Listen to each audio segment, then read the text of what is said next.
നമസ്കാരം. Astrology master ക്ലാസ്സിൻ്റെ പുതിയൊരു അധ്യായത്തിലേക്ക് ഏവർക്കും സ്വാഗതം. നമ്മൾ ഇന്ന് ചർച്ച ചെയ്യാൻ പോകുന്ന നക്ഷത്രം എന്ന് പറയുന്നത് ശ്രാവണം അഥവാ തിരുവോണം എന്ന് പറയുന്ന നക്ഷത്രത്തെക്കുറിച്ചാണ്.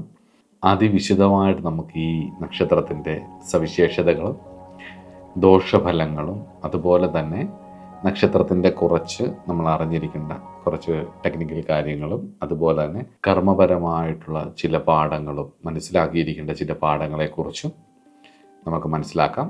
അപ്പോൾ എല്ലാവർക്കും അസ്ട്രോളജി മാസ്റ്റർ ക്ലാസ്സിൻ്റെ ഇന്നത്തെ അധ്യായത്തിലേക്ക് ഏവർക്കും സ്വാഗതം.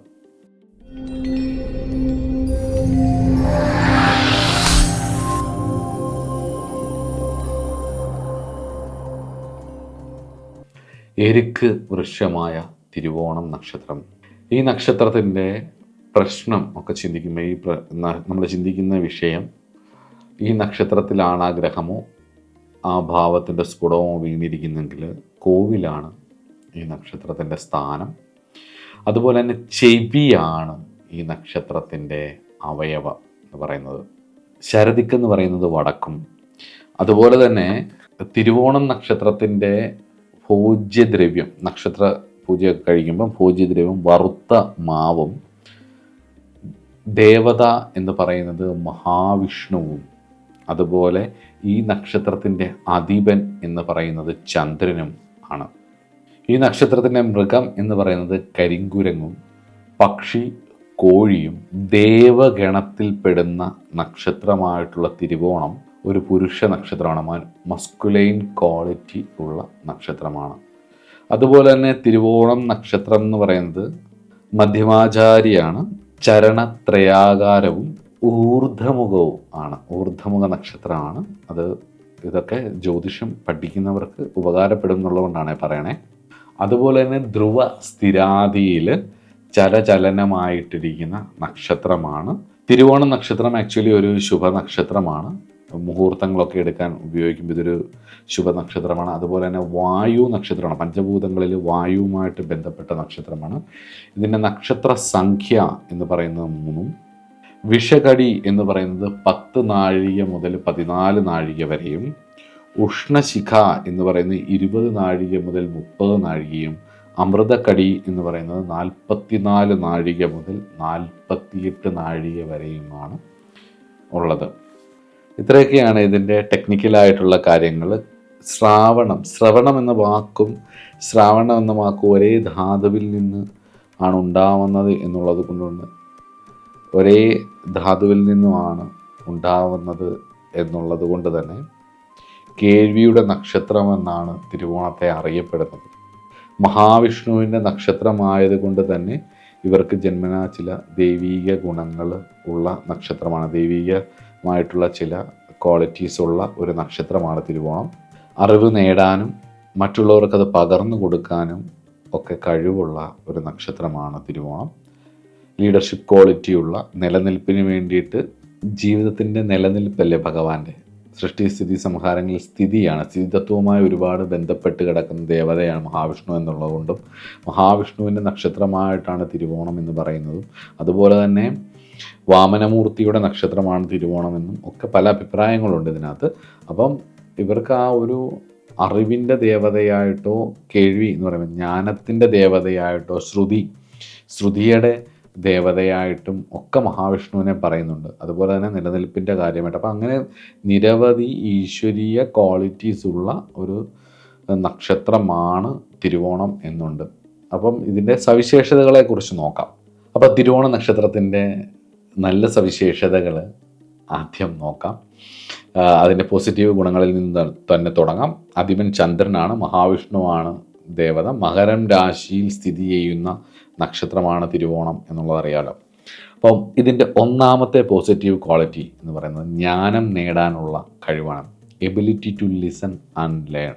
ശ്രാവണം എന്ന് പറയുന്നത്, അപ്പം ശ്രവണം എന്ന വാക്കിൽ നിന്ന് തന്നെയാണ് ഈ നക്ഷത്രത്തിന് പേര് വന്നത് എന്നുള്ളത് കൊണ്ട് തന്നെ ഇവർ വളരെ നല്ല കേൾവിക്കാരായിരിക്കാനും മറ്റുള്ളവർ പറയുന്നത് ശ്രദ്ധയോടെ കേൾക്കാനും അതിൽ നിന്നും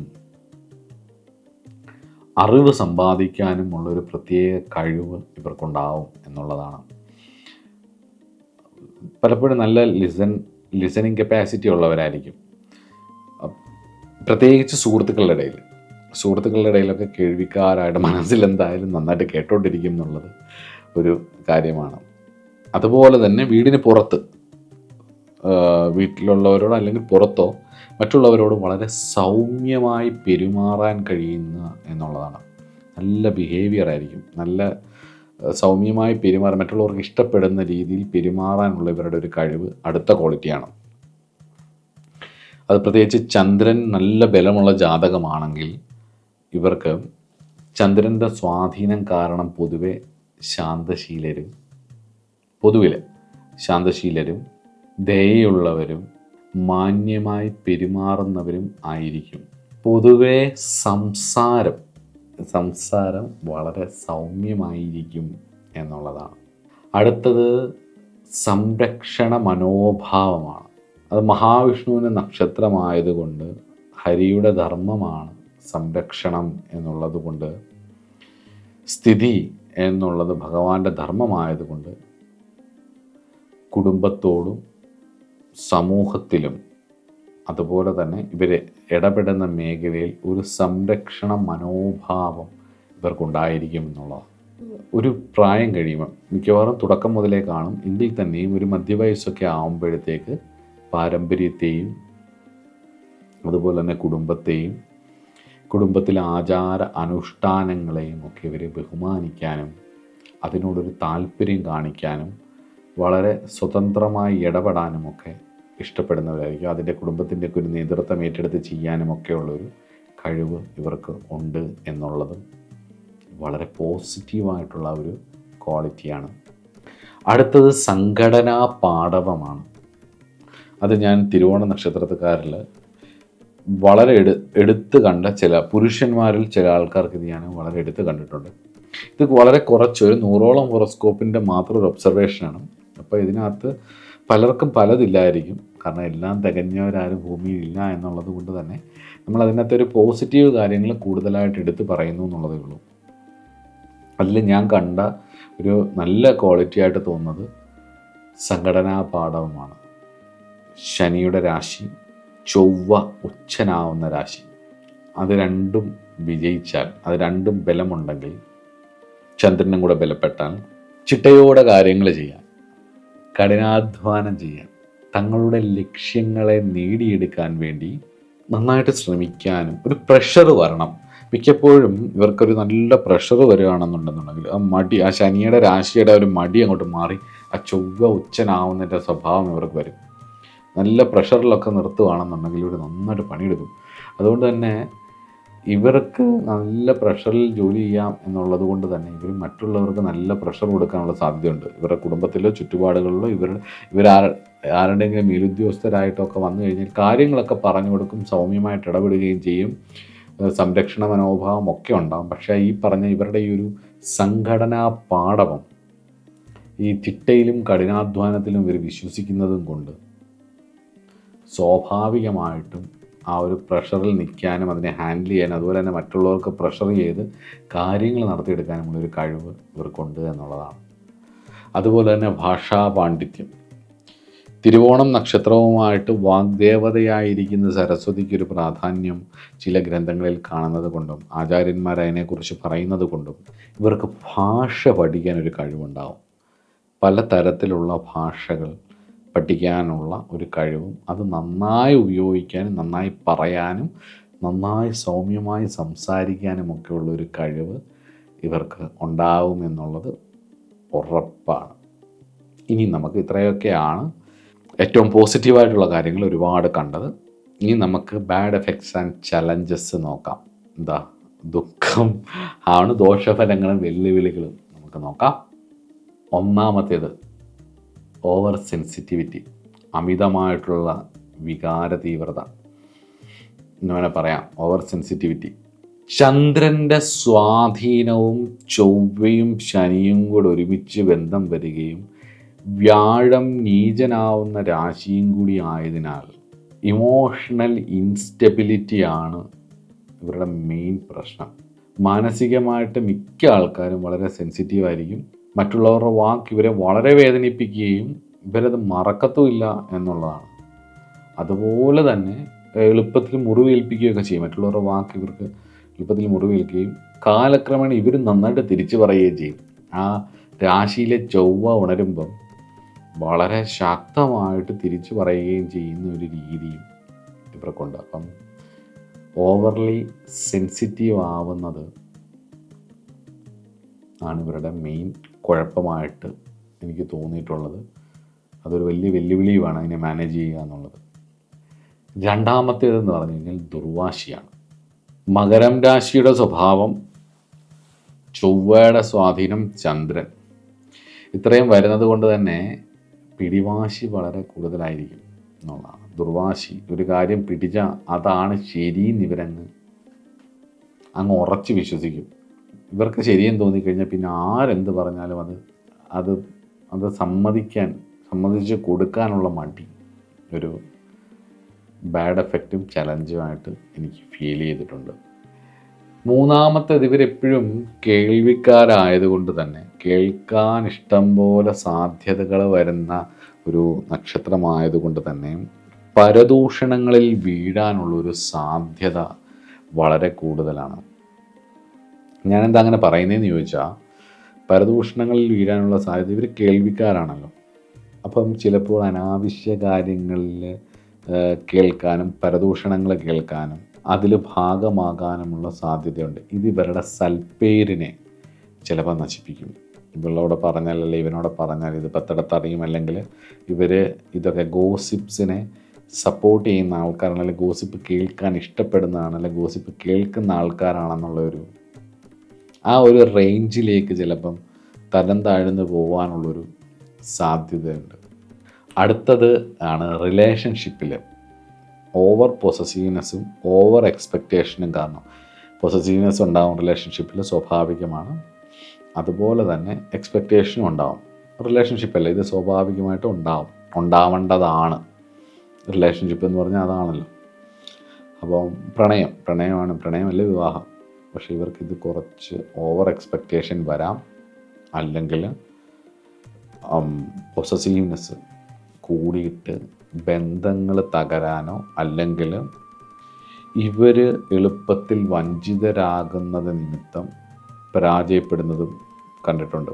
ഒന്നീ ഓവർ പൊസസീവ്നെസ് കൊണ്ട്, അല്ലെങ്കിൽ മുമ്പേ പറഞ്ഞ ഈ ദുർവാശി, അമിതമായിട്ടുള്ള വികാര തീവ്രത കാരണം, ഈ ഓവർലി സെൻസിറ്റീവ് ആയതിൻ്റെ ഒരു പ്രശ്നം, ഇമോഷണൽ ഇൻസ്റ്റെബിലിറ്റി കാരണം, അല്ലെങ്കിൽ ഈ പറഞ്ഞ പോലെ പൊസസീവ്നെസ്, അല്ലെങ്കിൽ ഓവർ എക്സ്പെക്റ്റേഷൻ കാരണം.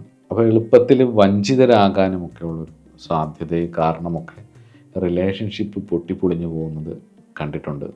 മറ്റുള്ളവരെയൊക്കെ പെട്ടെന്ന് വിശ്വസിക്കുന്നത് നിമിത്തമൊക്കെ പരാജയപ്പെടുന്നത് കണ്ടിട്ടുണ്ട്. അത് കുറച്ച് മുന്നോട്ട് പോയി കഴിയുമ്പോൾ ഇവർക്കത് മനസ്സിലാവുകയും പിന്നെ ആരെയും വിശ്വസിക്കാത്ത ഒരവസ്ഥയിലേക്ക് എത്തുകയും ചെയ്യുന്നതും കണ്ടിട്ടുണ്ട്.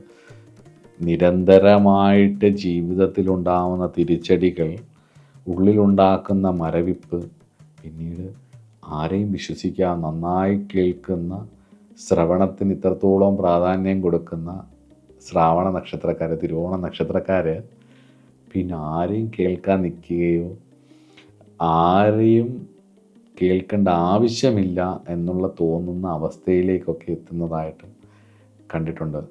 നിരന്തരമായിട്ടുള്ള ജീവിതാനുഭവങ്ങൾ, പ്രത്യേകിച്ച് ഉള്ളിലെ ഇമോഷൻസ് പുറത്തേക്ക് കൊടുക്കുമ്പോൾ പ്രണയത്തിനും അല്ലെങ്കിൽ വിവാഹ ജീവിതത്തിലുമൊക്കെ ഇൻവെസ്റ്റ് ചെയ്തിട്ട് വൻ പരാജയങ്ങൾ സംഭവിച്ച് പോകുന്നവരെ ഞാൻ കണ്ടിട്ടുണ്ട്.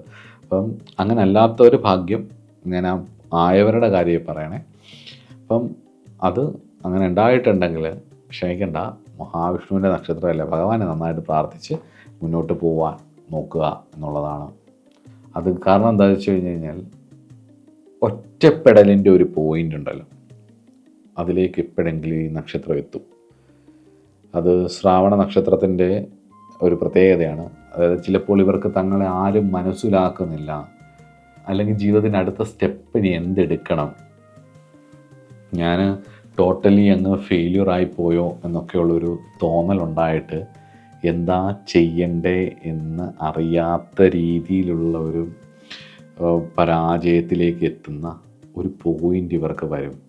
അതൊരു തിരിച്ചറിവിൻ്റെ സമയമാണെന്ന് മനസ്സിലാക്കിയിട്ട് നിങ്ങളുടെ മുന്നോട്ടുള്ള യാത്രയ്ക്ക് ഒരു തിരിച്ചറിവിൻ്റെ സമയമാണ് എന്ന് മനസ്സിലാക്കി, ഞാൻ പറഞ്ഞിട്ടില്ലേ ഇത് കേൾക്കാൻ ഉള്ള ജ്ഞാനത്തിൻ്റെ നക്ഷത്രവും കൂടിയാണ്. അപ്പം ഈശ്വരീയമായിട്ടുള്ള കാര്യങ്ങൾ കേൾക്കാൻ കൂടെ വേണ്ടിയാണ്, അല്ലെങ്കിൽ ജീവിതത്തിലൊരു തെളിച്ചം വരാൻ വേണ്ടിയിട്ടാണ്, അല്ലെങ്കിൽ സ്പിരിച്വാലിറ്റി കണ്ടമാനം ഉള്ള ഒരു നക്ഷത്രമാണ് തിരുവോണം എന്നുള്ളത് കൊണ്ട് തന്നെ സ്പിരിച്വാലിറ്റിയായിട്ട് ഒരുപാട് കണക്ഷൻ പറയുന്ന ഒരു നക്ഷത്രമാണ് തിരുവോണം.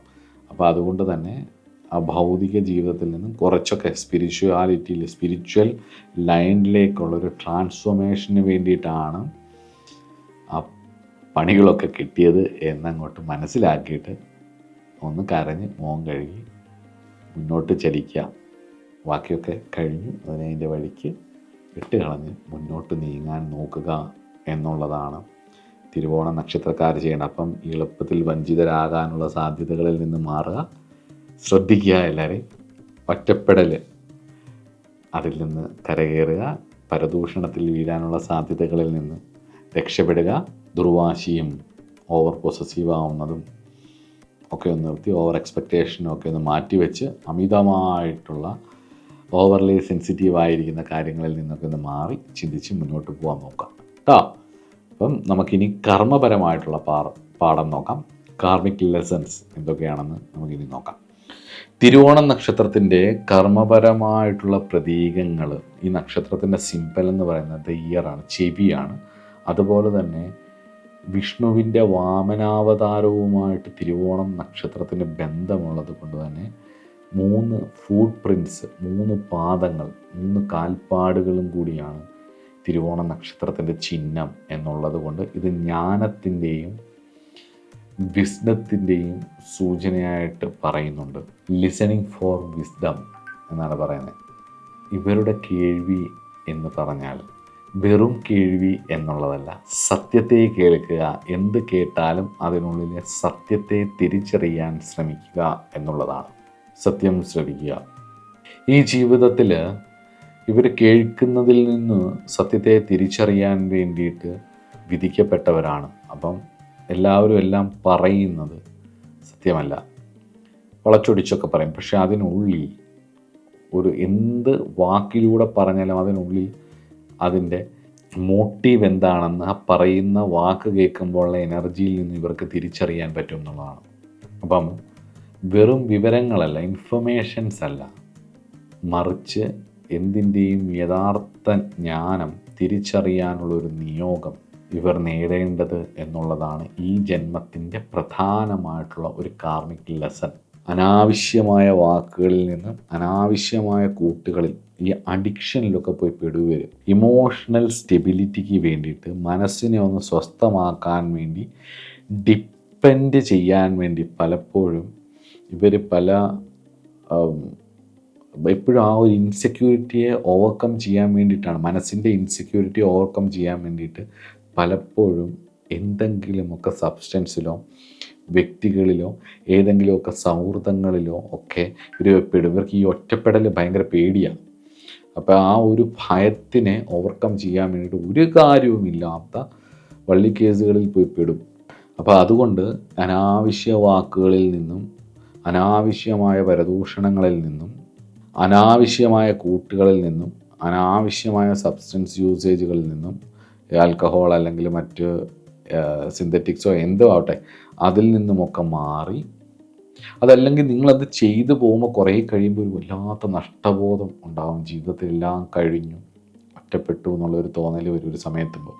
അപ്പോൾ അത് വളരെ നേരത്തെ തന്നെ അതൊക്കെ മാറ്റിവെച്ച് ആത്മീയമായിട്ടുള്ള അല്ലെങ്കിൽ പ്രായോഗികമായിട്ടുള്ള അറിവിലേക്ക് ശ്രദ്ധ കേന്ദ്രീകരിക്കുകയും മുന്നോട്ട് പോവുകയും ചെയ്യുക എന്നുള്ളതാണ് ഏറ്റവും പ്രധാനപ്പെട്ട ഒരു കാര്യം. പലപ്പോഴും നല്ല ഡോക്ടേഴ്സ്, അതേപോലെ തന്നെ ഹീലിംഗ് പ്രോസസ്സ് ചെയ്യുന്നവർ, പലതും കേൾക്കുന്നവർ, മറ്റുള്ളവരെ കേൾക്കാൻ തയ്യാറാകുന്ന ആൾക്കാർ ഒക്കെ തിരുവോണം നക്ഷത്രത്തിലുള്ളവരുണ്ട് എന്നുള്ളത് എൻ്റെ ഒരു ഒബ്സർവേഷനിൽ എനിക്ക് മനസ്സിലായിട്ടുള്ളൊരു കാര്യമാണ്. അതുകൊണ്ട് തന്നെ പലപ്പോഴും ഇവർ ഇതൊക്കെ കേട്ടിട്ട് ഇവർ ചിലപ്പോൾ കാണിക്കുന്ന ചില പരിപാടികൾ കാണുമ്പോൾ ഞാൻ ആലോചിക്കും, ദൈവമേ ഇത്രയും മനോഹരമായി മറ്റുള്ളവർക്ക് ഉപദേശം കൊടുത്ത് ഇങ്ങനെ കേട്ടുകൊണ്ടിരുന്ന ആളാണോ ഈ കാണിക്കുന്നതെന്ന് തോന്നും. അപ്പോൾ അങ്ങനെ ഒരു പരസ്പര വിരുദ്ധമായിട്ടുള്ള സ്വഭാവം കാണിക്കുന്ന ചില ആൾക്കാരെ ഞാൻ കണ്ടിട്ടുണ്ട്. അപ്പം അവരോട് എനിക്ക് പറയാനുള്ളത്, വളരെ കുറച്ച് ആൾക്കാരെ അങ്ങനെ കണ്ടിട്ടുള്ളൂ, അവരോട് എനിക്ക് പറയാനുള്ളത്, അത് ചെറുപ്പത്തിലാണ്, കുറച്ച് പ്രായമാകുമ്പോൾ വളരെ മെച്യൂറായിട്ട് ഇടപെടുന്നതാണ് കണ്ടിട്ടുള്ളത്. ആ ചെറുപ്പത്തിലെ നിങ്ങൾ ഈ ആത്മീയമായിട്ടോ ആത്മീയത കലർന്നിട്ടുള്ള ഒരു പ്രായോഗിക ജീവിതത്തിൽ, സന്യാസിയല്ല, ഗൃഹസ്ഥ ആശ്രമത്തിൽ തന്നെ ആത്മീയത കലർന്ന സ്പിരിച്വാലിറ്റി, റിലീജിയസ് അല്ലാത്ത സ്പിരിച്വലായിട്ടുള്ള ഒരു ലൈഫ് ചിട്ടപ്പെടുത്തി എടുത്തില്ലെന്നുണ്ടെങ്കിൽ നിങ്ങളുടെ ഫ്രണ്ട്സ് നഷ്ടപ്പെടും. നിങ്ങൾക്ക് ഇപ്പോൾ ഉള്ള നിങ്ങൾ ഒരു സമാധാനത്തിന് വേണ്ടി കണ്ടെത്തുന്ന ആ ഒരു കമ്മ്യൂണിറ്റി നിങ്ങൾക്ക് ഒരു ദിവസം നഷ്ടപ്പെട്ടു പോകും. നിങ്ങൾക്ക് ആവശ്യമില്ലാത്ത പേരുദോഷങ്ങൾ കേൾക്കും, ഓഫീസിൽ ആവശ്യമില്ലാത്ത പേരുദോഷങ്ങൾ കേൾക്കും. ഇതിലൊക്കെ പെട്ടു പോവാതെ, ഇതിലൊക്കെ ഇടപെടേണ്ടെന്നല്ല, ഇതിനൊക്കെ ഇടപെടുന്നതിനോടൊപ്പം തന്നെ അവനവന് കുഴി തോണ്ടുന്ന വഴികളിലൊന്നും പോയി പെടാതിരിക്കാൻ ശ്രദ്ധിച്ച് മുന്നോട്ട് പോവുക. ശ്രദ്ധാവാൻ ലഭതയും ജ്ഞാനം നല്ലേ, അത് ശ്രദ്ധിക്കാൻ വേണ്ടി പറഞ്ഞു എന്നുള്ളതേ ഉള്ളൂ. വാമനമൂർത്തിയുടെ 3 ചുവടുകൾ ഈ നക്ഷത്രത്തിൻ്റെ സിമ്പലായതുകൊണ്ട് തന്നെ ഈ നക്ഷത്രക്കാർ തങ്ങളുടെ കർമ്മം പൂർത്തീകരിക്കാൻ വേണ്ടി 3 ഘട്ടങ്ങളിലൂടെ കടന്നു പോകണം എന്നുള്ളതാണ്. അതിനെ വേണമെങ്കിൽ സ്ഥൂല സൂക്ഷ്മ കാരണമെന്നും ആ 3 സ്റ്റെപ്പിനെ പലതായിട്ട് പറയും. രജോ തമോ ഗുണങ്ങളാണെന്നും സ്ഥൂലത്തെയും സൂക്ഷ്മത്തെയും കാരണത്തെയാണെന്നും ഒക്കെ പലത്, പാസ്റ്റ് പ്രസൻറ്റ് ഫ്യൂച്ചർ ആണെന്നും ഒക്കെ പല അഭിപ്രായങ്ങൾ ഈ 3 സ്റ്റെപ്പിനെ പറയുന്നുണ്ട്. അപ്പം ജാഗ്രത സ്വപ്ന സുഷുപ്തി അവസ്ഥകൾക്കപ്പുറമുള്ള തുര്യാവസ്ഥയാണെന്നും വാമനമൂർത്തി എന്നും ഒക്കെ പല രീതിയിൽ പല അഭിപ്രായങ്ങൾ പറയുന്നുണ്ട് ഭഗവാന്റെ അവതാര ഉദ്ദേശത്തെ. അത് മോക്ഷമാർഗമായതുകൊണ്ട് നമുക്ക് ഭാഗവതം പോലുള്ള വിഷയം സംസാരിക്കുന്ന സമയത്ത് നമുക്ക് അങ്ങനെയുള്ള കാര്യം പറയാം. ഇവിടെ നമുക്ക് പ്രാക്ടിക്കലായിട്ട് കുറച്ചുകൂടെ പറഞ്ഞു കഴിഞ്ഞാൽ 1-ാം ചുവട് അറിവ് നേടുക എന്നുള്ളതാണെങ്കിൽ ലേണിംഗ്, 2-ാം ചുവട് എന്ന് പറയുന്നത് നേടിയ അറിവിനെ പ്രയോഗിക്കുക എന്നുള്ളതാണ്. അപ്ലൈയിങ് വിത്ത് ഡിസിപ്ലിൻ, ശനിയുടെ സ്വാധീനം ഉള്ളതുകൊണ്ട്. 3-ാമത്തേത് ജീവിതാനുഭവങ്ങൾ, അറിവ് പ്രയോഗിക്കുന്ന സമയത്ത് ഒരുപാട് വേദനകളും വിഷമങ്ങളും ജീവിതത്തിലുണ്ടാവും. തിരിച്ചറിവ്, ചന്ദ്രൻ മനസ്സിൻ്റെ തിരിച്ചറിവ് വന്ന് ആ അറിവ് ഉപയോഗിച്ച് തങ്ങളുടെ ജീവിത ലക്ഷ്യം പൂർത്തിയാക്കുക എന്നുള്ളതാണ്. ഒരു യുദ്ധം പോലെയാണത്. ചൊവ്വ അതിനുവേണ്ടി ശ്രമിക്കുക, വീണ്ടും ശ്രമിച്ച് മുന്നോട്ട് പോവുക എന്നുള്ളതാണ്. അച്ചീവിങ് ദ ഗോൾ, വിഷ്ണുപദ പൂർത്തീകരണമാണല്ലോ ഒരു മനുഷ്യൻ്റെ ആത്യന്തികമായ ലക്ഷ്യം, 3-ാം ചുവട്. അപ്പം ഏത് വഴിയിലൂടെ സഞ്ചരിച്ചാലും, അത് ഗാർഹസ്ഥ്യമായാലും സന്യാസമായാലും അല്ലെങ്കിൽ യതിയുടെ ജീവിതമായാലും സാധാരണക്കാരൻ ജീവിതമായാലും അസുരനായാലും ദേവനായാലും എല്ലാം ആഗ്രഹിക്കുന്ന അവസ്ഥ മഹാവിഷ്ണുവിൻ്റെ പാതാരബിന്ദങ്ങൾ, അൺമാനിഫെസ്റ്റഡ് കോൺഷ്യസ്നെസ്, അതിലേക്ക് എത്തുക എന്നുള്ളതാണ്. അപ്പോൾ അറിവ് നേടി അതിനെ ഡിസിപ്ലിനോടുകൂടി അപ്ലൈ ചെയ്ത് അതിൽ നിന്നുണ്ടാകുന്ന നല്ലതും ചീത്തയുമായിട്ടുള്ള അനുഭവങ്ങളിൽ നിന്നും പാഠം ഉൾക്കൊണ്ടുകൊണ്ട് വീണ്ടും മുന്നോട്ട് പോകുമ്പം ഭൗതികവും ആധ്യാത്മികവുമായിട്ടുള്ള 3-ാമത്തെ ചുവട് ഇവർക്ക് നേടിയെടുക്കാൻ പറ്റും എന്നുള്ളതാണ് ഈ 3 സ്റ്റെപ്സിൻ്റെ ഒരു വ്യാഖ്യാനം. വാക്കിൻ്റെ ശക്തി കൃത്യമായിട്ട് മനസ്സിലാക്കുക എന്നുള്ളതാണ് ഇവരുടെ അടുത്ത ഒരു കർമ്മ പൂർത്തീകരണത്തിന് വേണ്ട ഒരു കാര്യം. ഇവർ കേൾക്കുന്നതിലൂടെ തന്നെ കിട്ടുന്ന അറിവുകൾ ഇവരുടെ ചിന്തകൾ ഇവരുടെ വാക്കുകളെയും ഇവരുടെ ഇമോഷണൽ രീതികളെയും ചുറ്റുപാടുകളെയും ഒക്കെ ഇവരുടെ സ്വാധീനത്തിൽ കൊണ്ടുവരും. അതായത് നമ്മൾ കേൾക്കുന്നതും അറിയുന്നതുമാണല്ലോ നമ്മുടെ ചിന്താധാരകളെ നല്ല രീതിയിൽ സ്വാധീനിക്കുന്നത്. നല്ലത് കേൾക്കാനും നല്ലത് സംസാരിക്കാനും ശീലിക്കുക എന്നുള്ളതാണ്. ഇവരുടെ വാക്കുകൾ പലപ്പോഴും മറ്റുള്ളവരെ സാന്ത്വനിപ്പിക്കാനും അതുപോലെ തന്നെ ശരം പോലെ മുറിവേൽപ്പിക്കാനും, ചൊവ്വ ഉച്ചനായതുകൊണ്ട് തന്നെ യോദ്ധാവിൻ്റെ ശരം പോലെ മുറിവേൽപ്പിക്കാനും സാധിക്കുന്നതാണ്.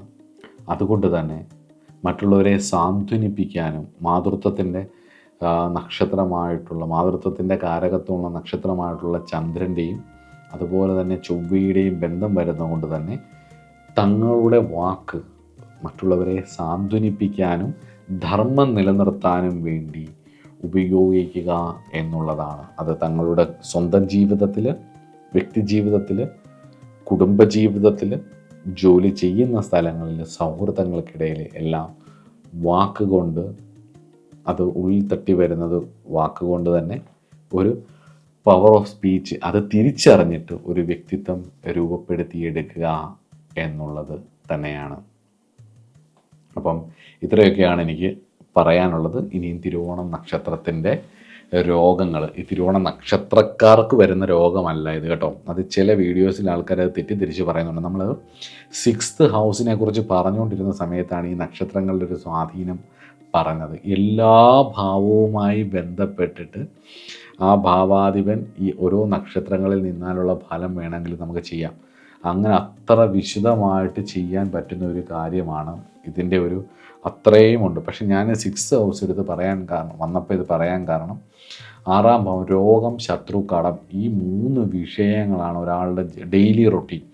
ഈ 4 കാര്യങ്ങളാണ് ഒരാളുടെ ജീവിതത്തിൽ ഏറ്റവും അടിസ്ഥാനപരമായിട്ട് ശരിയാവേണ്ടത്. രോഗം ഇല്ലാതിരിക്കുക, ശത്രു അതായത് ചുറ്റുപാടുകൾ നമുക്കെതിരാവാതിരിക്കുക, 3ാമത്തേത് നമ്മുടെ ഡെയിലി റൊട്ടീൻ ഭംഗിയായിട്ട് പോവുക, 4ാമത്തേത് കടം വരാതിരിക്കുക. അതുകൊണ്ടാണ് ഞാൻ ഈ 6ാം ഭാവത്തിൻ്റെ കാര്യം പറഞ്ഞ സമയത്ത് ഞാനിത് എടുത്തത്.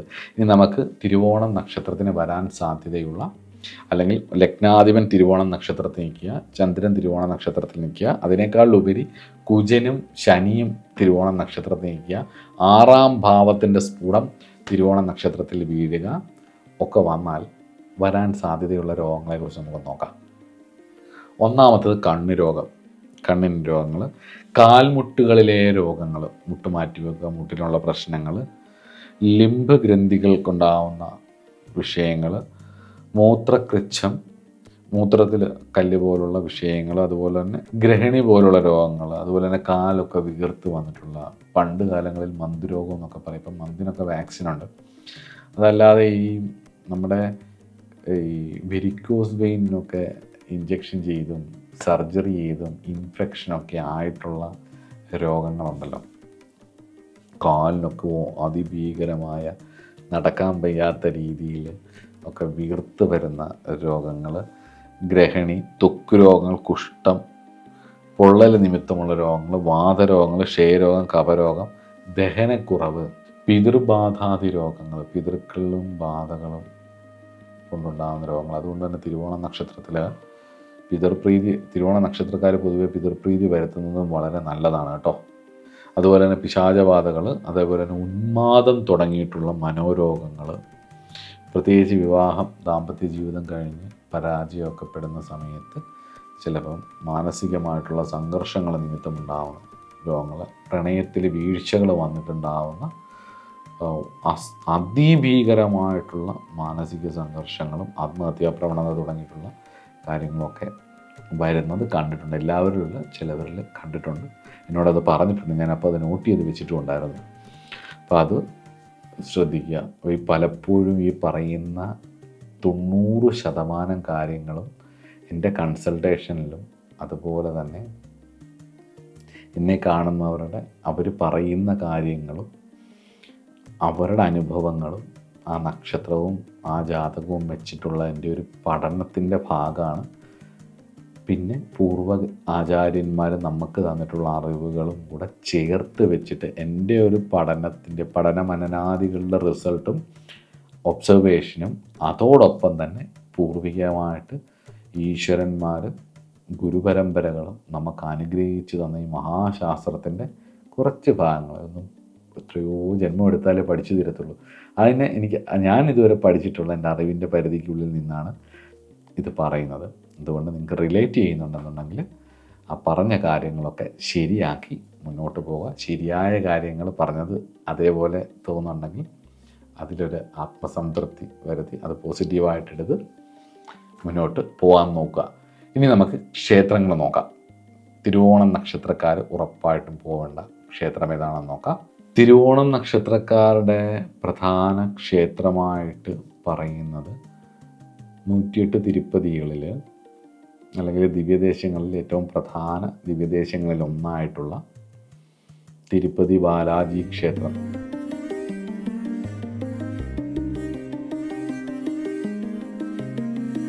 തിരുപ്പതി ക്ഷേത്രം. പൊതുവേ തിരുപ്പതി എന്നറിയുന്നത് 108 ദിവ്യദേശങ്ങളെയും വിഷ്ണു തിരുപ്പതികൾ എന്നാണ് അറിയപ്പെടുന്നത്. പക്ഷെ നമുക്കറിയാവുന്ന തിരുപ്പതി എന്ന് പറയുന്നത് ആന്ധ്രയിലുള്ള തിരുപ്പതിയാണ്, കാളഹസ്തി ജില്ലയിലുള്ള തിരുപ്പതിയാണ് തിരുപ്പതി മഹാക്ഷേത്രം. അപ്പോൾ ആ ക്ഷേത്രം തിരുപ്പതി ബാലാജി ടെമ്പിൾ ആന്ധ്രാപ്രദേശിലുള്ള ക്ഷേത്രമാണ് നിങ്ങളുടെ പ്രധാനമായിട്ടും ഒരിക്കലെങ്കിലും പോയിരിക്കേണ്ട ക്ഷേത്രം. അതുപോലെ തന്നെ വെല്ലൂർ റൂട്ടിൽ ഉള്ള ഒരു ക്ഷേത്രം, അതായത് ശ്രീ പ്രസന്ന വെങ്കടേശ്വര പെരുമാൾ ക്ഷേത്രം.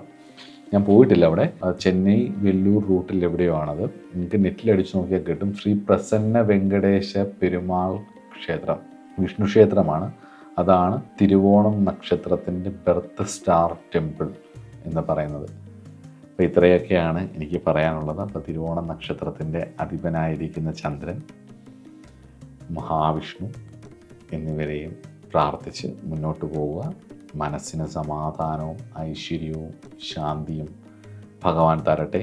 തിരുപ്പതി വെങ്കടാചലപതിയും അതുപോലെ തന്നെ പ്രസന്ന വെങ്കടേശ്വര സ്വാമിയും തരട്ടെ എന്ന് പ്രാർത്ഥിച്ചുകൊണ്ട് തിരുവോണ നക്ഷത്രത്തിൽപ്പെട്ട എല്ലാവർക്കും ഐശ്വര്യവും അനുഗ്രഹവും മുന്നോട്ട് ഒരു നല്ല ജീവിതം ആശംസിച്ചുകൊണ്ട് പറഞ്ഞ കാര്യങ്ങളെല്ലാം കേട്ടുകൊള്ളുക. പറഞ്ഞ കാര്യങ്ങളിൽ നല്ല കാര്യങ്ങളെല്ലാം എടുത്ത് ജീവിതം സൂപ്പറാക്കി സിസ്റ്റമാറ്റിക്കാക്കി നന്നായിട്ട് മുന്നോട്ട് പോവുക. എല്ലാവിധ ഐശ്വര്യവും ഭഗവാൻ തന്നോളും. നന്നായി വരട്ടെ. നമസ്കാരം.